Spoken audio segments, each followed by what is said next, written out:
Nu vil jeg læse lignelsen om det store festmåltid, Lukas evangeliet kapitel 14, vers 15-24. Efter at have hørt det, sagde en af gæsterne til ham: Salig er den, som sidder til bords i Guds rige.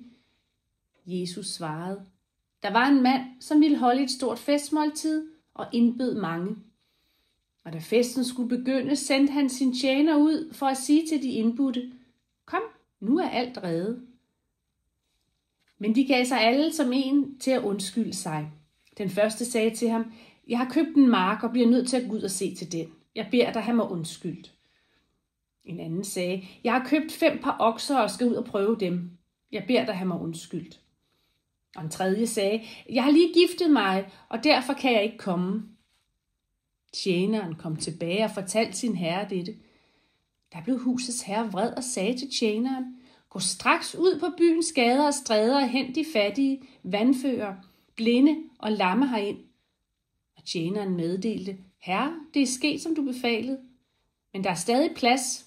Så sagde herren til tjeneren: Gå ud på vejen og langs gærerne og nød dem til at komme, så mit hus kan blive fyldt. For jeg siger jer, ingen af de mænd, som var indbudt, skal smage mit måltid.